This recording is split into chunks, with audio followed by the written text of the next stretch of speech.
This podcast is free, and it's accessible to everyone thanks to support from listeners like you.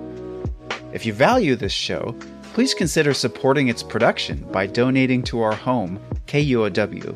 It only takes a minute to give, and you'll be helping to support the production of this podcast.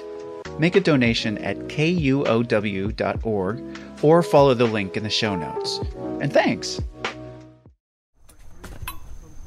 It's 6 o'clock in the evening, and I've just parked at the side of a very busy highway in Florida.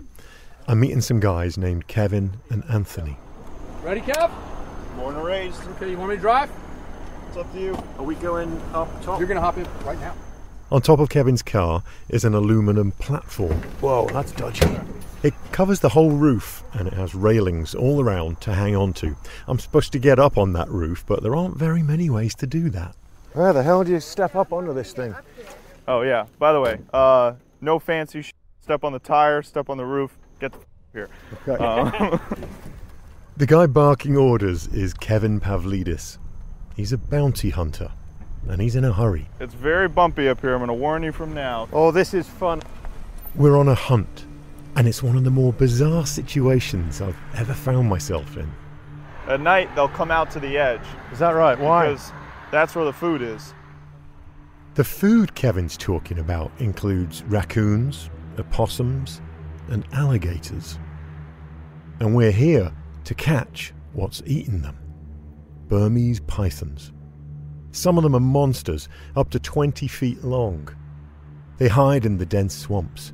They swim in the canals and slink up along the levees, concealed in the brush. They're buried up in there, and you'll be going along and everything looks like grass, and then all of a sudden there's just a dark tube or just a dark spot like that tucked up in the grass. Here in the Florida Everglades, the Burmese python is an animal with a price on its head. It's an invasive species that's close to triggering an ecological collapse. But not if these python hunters have anything to do with it. Stop! Python! Oh! Python! I thought it was dead, but it might actually be alive. It's alive. No, it's dead. It's been hit. Oh, no. Yep. No, it's alive. Oh, it's alive. It's alive. Holy crap, mate. Today, part one of the invasion of the Burmese pythons. From KUOW in Seattle, I'm Chris Morgan. Welcome to the wild.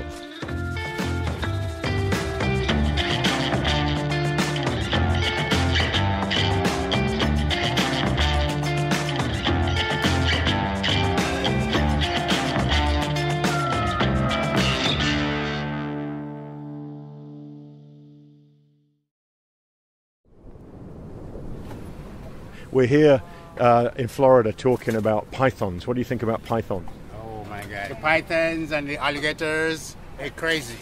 I landed in Miami a couple of days ago and drove north to Fort Lauderdale. I'm on the beach, taking in the Atlantic Ocean. This is the east coast of Florida, a state that reaches down towards the tropics like a giant thumb. There's a guy running a barbecue stand by the beach. Do you like them being around? No, I don't like snakes no time at all, man. They're crazy, man. Just on the other side of the city, only 20 miles away, are the famous Everglades, python country. But even here, miles away from the entrance to the Everglades, pythons are a big deal. It seems like everyone's heard of them. I spoke with another couple, huddled in a gazebo, escaping the rain. So I got to ask you guys, what do you think of pythons? Pythons? Just don't want one to eat me. Pythons? My brother had pythons. I used to hold them. They didn't bother me. They're amazing creatures, aren't they? They are, yeah, they didn't bother me. Florida is snake country. There are over 40 native species here, compared to just 3 in my native homeland of the UK. If you've ever compared the weather at those two places, it's easy to understand why. Florida's weather and wetlands are what snake dreams are made of. But Florida is also home to snakes that don't belong here. The native home of the Burmese python is actually southern and Southeast Asia, named after Burma, today the country of Myanmar, tucked between India and Thailand. Over there, it makes its home in rainforests, swamps, marshes, and grasslands. It's as comfortable in water as it is on land. Successful habitat generalists. It's not surprising Florida feels like home. It's actually home to over 40 invasive snake species. I've got a set of laminated cards here, put out by the government of Florida on some of their non-native snakes. Ball python, non-native. Common boa, non-native. Reticulated python, non-native. Green anaconda, non-native. Yellow anaconda, non-native. All giant snakes that don't belong here. And here's our Burmese python, non-native, invasive, maximum length 20 feet. Wow. The Burmese python story that's evolved over the last 2 decades is shocking. They're huge compared to the native snakes in Florida. They can measure up to 20 feet and weigh 200 pounds. More than double the size of the largest native snake. In fact, they are one of the top 5 biggest snakes on Earth. The females lay up to 100 eggs, and they eat just about everything, from animals as small as a mouse to as big as a bobcat or an alligator. To date, no human has ever been killed by a wild living Burmese python in Florida, but it's not impossible. These snakes are found in suburban areas around humans, and they've certainly killed their fair share of cats and dogs. The first Burmese python in the Everglades was documented in the late 70s. It wasn't until the mid-90s that they started seeing them on a regular basis and recognizing that they were multiplying. The python numbers just kept growing. And here we are today. We're in an emergency for our native wildlife here. Mike Kirkland is a senior invasive animal biologist at the South Florida Water Management District, a government agency in charge of all things water, which in the Florida Everglades is almost 5 million acres of subtropical wilderness. You wouldn't imagine how much trouble that they cause down here. In fact, when I first came to the Everglades, I thought that there was room for another apex predator in the Everglades. And now look at me. This has consumed my life, and I couldn't have been more wrong. Mike remembers the first time Burmese pythons came onto his radar at work, about 6 years ago. Our executive director at the time saw a video of a python holding an alligator underwater and drowning it. And the video went viral in January of 2017. It is a battle of life and death, a rarely recorded glimpse at a Burmese python, an unwelcome addition to the Everglades, taking on the native alligator. I can't believe that snake is dominating the alligator like that. This is incredible. I couldn't believe it. And he called our bureau chief upstairs and said, "Hey, we need to do something about this problem. I know just what to do." His idea was to give 25 people unprecedented access to the Everglades. Bounty hunters.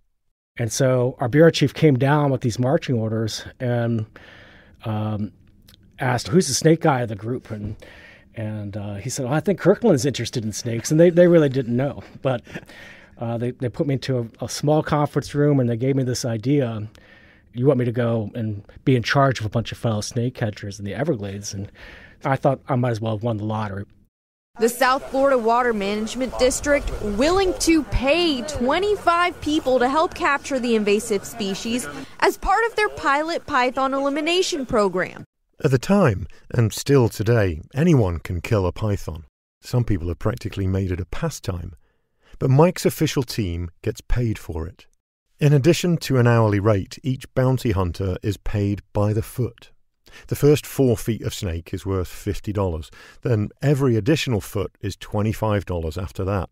So a big one can pull in over $400. And their job is to capture and euthanize as many Burmese pythons as they can. The python elimination program was only supposed to be a 3-month trial. That was 6 years ago. It's now expanded to 50 contractors, and Mike's devoted his life to the effort of removing Burmese pythons from the Everglades. I measure time now in BPP and APP, before Python program and after. And my life will never be the same since I've started doing this. In addition to Mike's 50 contractors, another organization called the Florida Fish and Wildlife Conservation Commission has 50 more. So a total of 100 people given keys to the Everglades. Literally, real keys that open gates to places no one else is allowed to go to catch and kill pythons. So I'm heading to meet Anthony and Kevin, two snake hunters. They dropped me a pin, and it is literally right on the edge of civilization where the metropolis ends and snake country begins. Anthony Flanagan and Kevin Pavlidis are two of the most skilled python hunters on Mike's team. Morning, you all. Good morning, guys. Hop in your vehicle and follow me to where we're heading. This is Anthony. I follow him a few miles to where he hopes to catch some pythons today. We pull over, and I clamber on top of his high truck platform to start our search. Yeah, so the golden rule when we're moving, hold on. Always hold on. Anthony's 50 years old. He's been hunting pythons for 15 years. He started even before Mike's official program began. And he's caught a grand total of over 900 of these massive invasive snakes. Mike says Anthony is one of his most valued hunters. We call Anthony Flanagan the OG, the original gangster.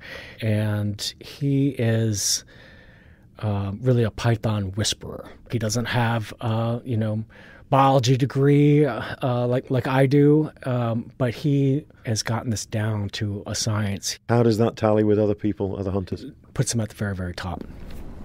This is a very good location. I've caught over 100 pythons off of this one stretch. This location is classic Everglades. We're on a narrow road, what they call a levee, raised up next to a canal.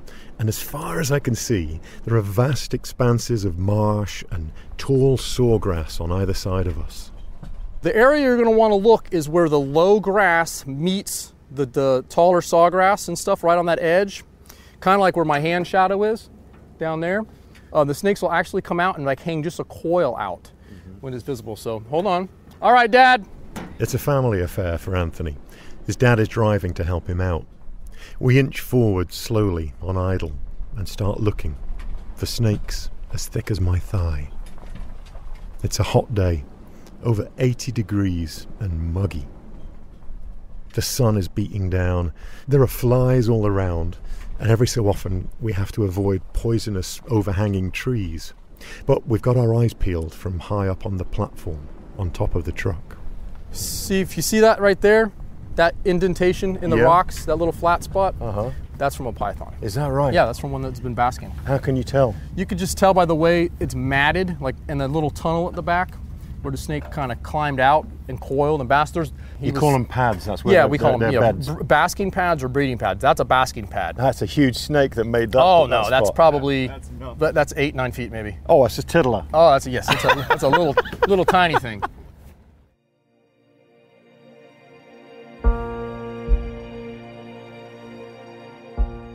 The Everglades is one big wetland full of life. They cover an area 60 miles wide and 100 miles long. In fact, it's one of the largest wetlands on Earth. It's the source of water for over 8 million people. A mixture of marshes, little raised island forests called hammocks, pine, cypress trees, and mangroves. It's incredibly productive habitat and home to everything from turtles and bears to spoonbills and Florida panthers. 2,000 species of plants and animals in all, including 78 that are threatened or endangered. It's a subtropical wildlife paradise and just perfect for snakes, like the ones who've made it home here. Along with OG Anthony and his dad is another champion python hunter, Kevin Pavlidis. Kevin is one of Anthony's proteges and is also one of the very best python hunters in the world. Kevin actually caught the longest python in South Florida, 18 feet, 9 1/4 inches. I actually have that capture footage on my YouTube channel, Snakeaholic. Kevin's one of those larger-than-life characters. He's 25 years old, and when he's not out catching Burmese pythons, he's an alligator wrestler at a local tourist attraction. Oh, I would love to see that. Yeah, it's Snakeaholic. Yeah. Oh, what a great name. If it can kill me, I want to play with it.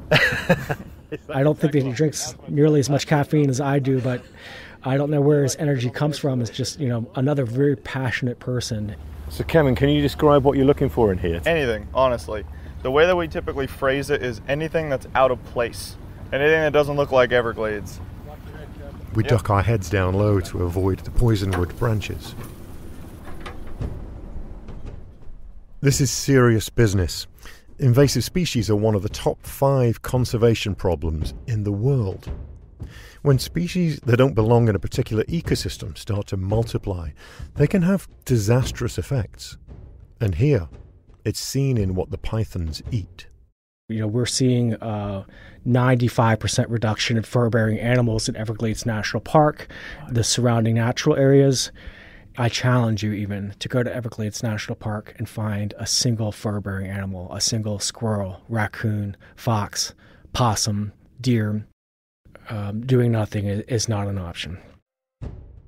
Ecologists and people like Mike, Anthony and Kevin on the front lines feel like it's only a matter of time before the house of cards comes tumbling down. Because the snakes are eating so many native prey species that other native predators need to eat. Not to mention the fact that the pythons occasionally eat endangered species too. So it's become a multi-million-dollar, year-round effort with federal and state funding to rid the Everglades of the pythons. To have a good chance at catching one of these huge constrictors, you need the proper hunting ingredients, like the best location to look? East, where the sun is beating down. The pythons will often slither up out of the canal and bask in the sun in the wintertime for warmth, like now in February. It's the perfect scenario for escape route for a big female with deep water, some vegetation along the edge for them to feel concealment and safety. It's dry ground for basking. It's a corridor for forage to walk along for them to feed. And it's because it is east facing, it heats up quickest on winter days when it's really cold. Burmese pythons are called constrictors because they wrap their bodies around their prey, squeezing it to death. Just like a boa constrictor does. They can live to be 25 years old. They're only a couple of feet long when they're born, but in their first year, they can grow to be 7 feet. But even when you're looking in the right spots, finding them is still a struggle. And because they're so hard to find, Mike says it's impossible to actually know how many pythons are out there. Our biggest management obstacle for them is detection. Because they're so hard to detect, they're so cryptic, they're so well camouflaged in the environment, coupled with the vastness and relative inaccessibility of the Everglades, we can't do a conventional population estimate on the species. You hear numbers thrown out there like 100,000 or 1 million. We just don't know. Pythons have long, slick bodies. Their skin is covered in intricate rhythmic patterns, full of blacks, browns, and yellows. They blend in with the sawgrass perfectly, so much so that you can have a python 2 inches away from your face and not even see it. Yeah, actually we had one like that this year. Where just found a patch of really, really thick grass. And I got out and started walking around in it. And as I was walking, all of a sudden I just heard... What was that? That's what I wanted to find out. Oh. So I was like, what made that noise? And I'm like, well, I don't know what I'm standing on, but it doesn't feel like grass. It's like harder. So I started bouncing up and down on it, kind of wiggling over it. And I just turned and yelled up to Anthony. I was like, hey, Ant, I don't know what I'm standing on, but it's not grass. And I don't want to get off of it until I have backup, just in case. And he came down there, and sure enough, I was standing on a 13-footer. Really? Yep. But it's interesting, too, in those scenarios, you'd think they would take off. But if the grass is thick enough, most of the time they sit perfectly still as a reflex and hope that you get off of them and walk away. Right, they're just relying on their camouflage, huh? Yeah. It's incredible how quickly they can disappear. They lie in the brush, waiting, or they actively stalk their prey. A body that has taken 15 million years to evolve to help them succeed. The snake feels even the tiniest of vibrations in the ground from a passing target like a bird or a mammal. Then it pinpoints the prey with chemical receptors in its tongue. Sensors along the snake's jaw detect heat. Then boom, the snake strikes, grabbing its prey with rows of sharp teeth. 2 rows on the top, 1 row on the bottom, 100 or more of them. But they're not venomous. Once they've grabbed the prey, they use their long body and wrap it around the victim and squeeze. Every time the victim exhales, the python squeezes tighter until the prey is basically suffocated. Then their jaw stretches wide to swallow their meal whole. One of Kevin's techniques for spotting them is to look for a glisten on their skin. Their skin is extremely iridescent, so it gives off a very distinct bluish shimmer shine to it. And, we're in full sunlight. Sometimes they're absolutely glowing, just beaming in the sun. Even though they are huge and stronger than a wrestler, these snakes depend on their stealth, so camouflage is key. As we drive the levee, eyes peeled, Anthony tells me what happens after they catch their prey. They're very tactile. Whatever brushes up against them or gets within striking range, they'll make a grab. Have you ever seen a snake with a hefty lump in the middle of its body? Oh, yes. Yeah? Oh, absolutely. And what was it, do you think? Well, I know from the snakes regurgitating them after I captured them, it's been everything from opossums to birds to rats. Did you say when you caught one it regurgitated? Mm-hmm. Is that That's a natural defense mechanism. When an animal has just eaten, and especially if it's a very large prey item, the snake is vulnerable. It can't move quickly. It can't slink through vegetation quickly because it has a big lump in its body. Right. So if it gets threatened by imminent danger, it naturally will regurgitate what it has eaten so that it can move quicker and escape. It strikes me how difficult the hunting is. I half expected to be jumping on a snake every 10 minutes from the stories I'd heard. But even with 2 of the top python hunters in Florida, these snakes are remarkably elusive. After 2 different locations and 6 hours of searching, no luck. It turns out that this snake hunting is not as easy as I expected.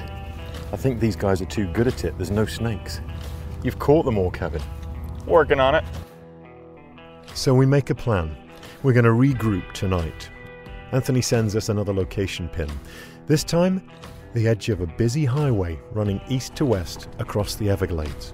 We'll meet there. We'll hunt from 5:45 till about maybe 8:45. Perfect. And then we'll call it. After the break, the night hunt.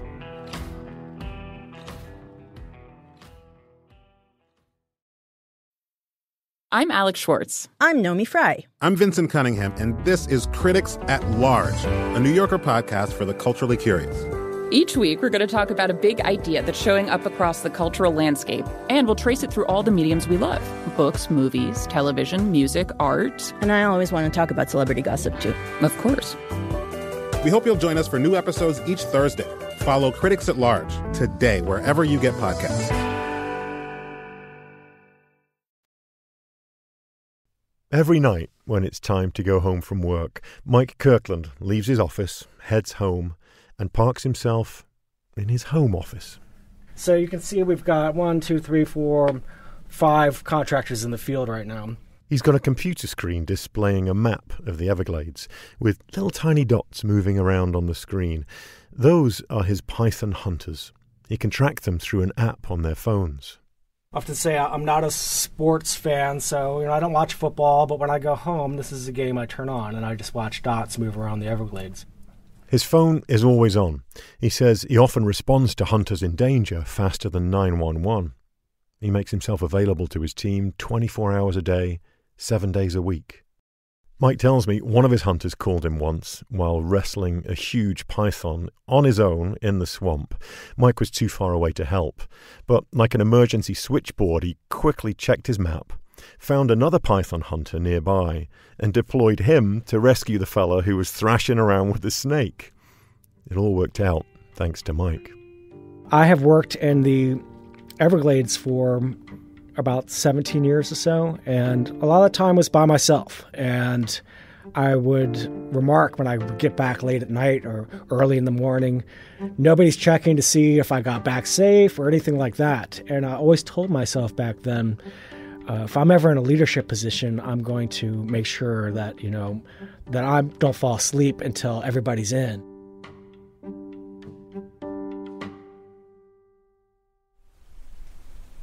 I head back to my rendezvous with hunters Anthony and Kevin. So we weren't able to catch a snake this afternoon with the guys, but we're going back out this evening.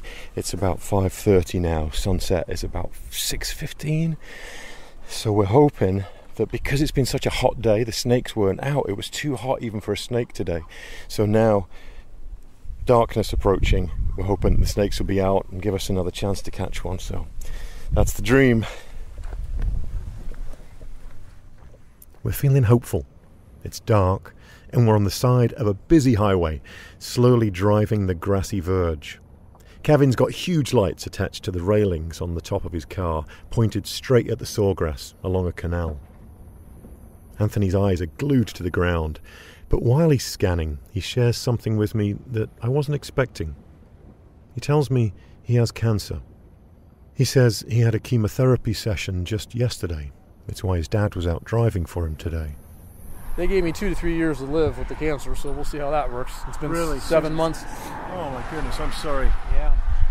Well, you're not doing what you love for as long as you possibly can by the looks of things, huh? Yeah, it's a little combination of that and trying to pay the bills. With no other form of income, Anthony says he's out here a lot more than some other hunters. It's also what's made him so good at this. I really have to get out here even on unideal days and try. Yeah. And that's how you get good, because when you look for them under ideal conditions, anybody can find them. Yeah. But what do you do if it's raining? What do you do if it is a cold front coming through? All these kind of things you have to learn. After another hour of scanning the edge, Stop! Python! Oh! Python! I thought it was dead, but it might actually be alive. I can hardly believe it. There it is, a huge python coiled up on the side of the road. No, it's alive. It's alive. It's alive. It's alive. I jump off the truck. Kevin tells me to be fast, before she has a chance to disappear or strike. You're going to have to grab it right behind the head. And to grab her behind her head so she can't twist and bite me. So I dive in. Don't let go, don't let go. Okay, I got it. Grab the snake. Holy smoke, look at that, wrapping around me already. My heart's pounding, and as I lift her up, she starts to react. She's going a little crazy now. That's unbelievable. She's looking for something to wrap around. Look at that. She had my leg and my wrist earlier on. She's getting really, that is unbelievable, just to feel the strength in her body as she's raising up off the ground like that. She's over 10 feet long. I guess she weighs over 30 pounds. Can I stand up with her? Yeah, absolutely. Oh, she is heavy. Oh my goodness. As I hoist her up, I notice something in the middle of her body. A big lump, like the size and shape of an American football. We find out later that the bulge in her stomach is an opossum. I can kind of hear that hollow sound of her belly when I tap it gently. That's the creature inside. A native species that's important food for so many creatures in the Everglades. She had swallowed the opossum whole and was digesting it when we found her coiled up on the ground. Oh, I could feel her digestion going there. She's got like air pockets down through her belly. This was actually eaten during the day today. And that's why the snake was out, is because the snake was actually trying to catch some of that evening sunshine, that afternoon sunshine, to heat up, to help digest this big prey item that's in here. Normally, it's a strange moment. My adrenaline is still pumping. I can't believe I'm holding such a magnificent creature. A muscular body squeezing my arm so tight, it's about to cut off the circulation. She's like some mythical serpent in my hands, powerful beyond belief. But it's also her last day of life. It's not her fault she ended up here. But then Kevin reminds me of the bigger picture. This is the last animal that he is going to eat from our Everglades ecosystem, and that's what it's all about, man. It's just protecting those native animals. But how does it make you feel on the other side of things as somebody who loves snakes? You're looking at this creature, it's just exquisite in every way, isn't it? It is a feat of evolution, this thing, looking at it. It's always bittersweet because I've loved Burmese python since I was a child, and you really have to choose, because if you leave them alone, the native animals die. Right. If you remove them, you have to kill the invasives, Right. but there's no solution where nothing dies. It was amazing to hold her there, feel the weight of her in my arms. But you can't help but think about what's going to happen next. The end of her life. But another threat to the Everglades removed. We carefully place her in a bag. And the last thing you're going to let go of is the head, and just plop it in there, and we're going to tie this up nice and tight. Now we're going to grab that second bag. Hold that open for me. Okay, the second That all to the bottom. That goes in the lockbox, so we're full legal and in compliance with all of our permits and everything.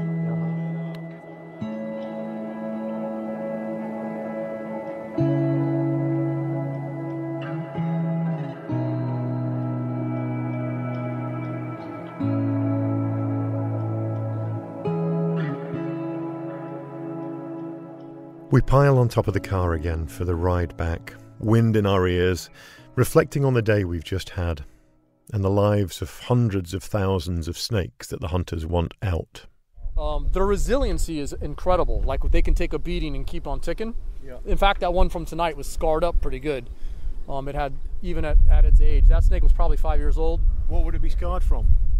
Could be from with alligators. It could be from when it was young and it was dealing with rats and things that bit it. And as it grows, those scars get larger. Yeah, tough life they have, huh? Oh yeah. It's not easy out here.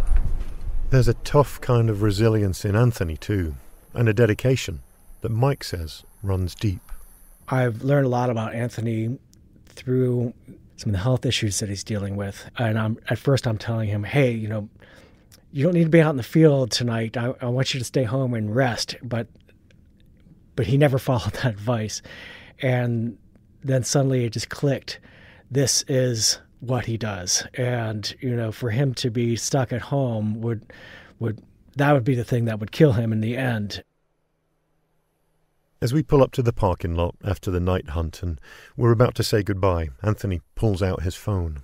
These are pretty much, as you see, these are all snake pictures. As he scrolls through, one after the other, it seems like every single picture on his camera roll has a snake in it. There's a great deal of pride in him. He's helping this ecosystem that he loves, even if it is tinged with a little sadness. That's amazing seeing all those pictures strung together like that. Oh, yeah. This is the real deal, the daily thing for you. Yeah, this is so, as you see, it's just, all it is snakes. It's just hundreds and hundreds and hundreds and hundreds of snakes.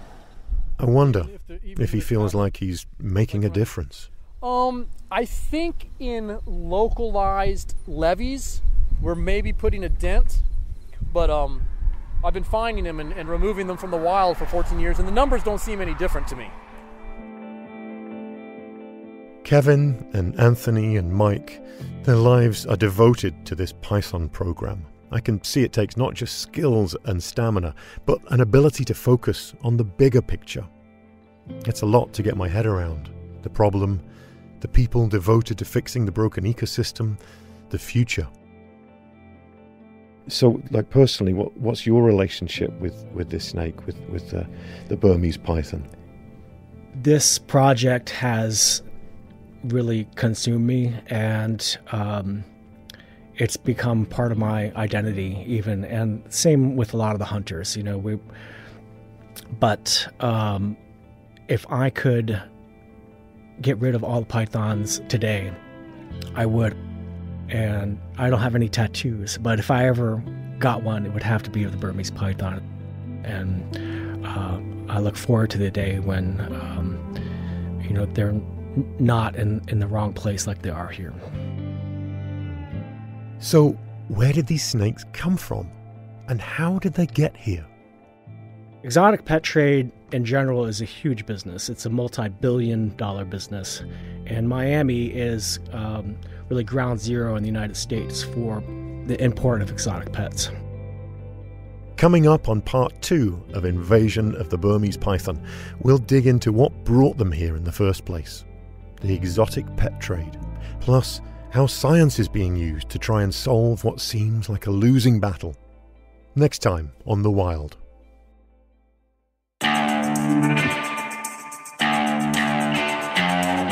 If you want to see that incredible 10-foot Burmese python we captured, we've made a short behind-the-scenes film to share with you, produced by Paul Bikis. There's a link in our show notes.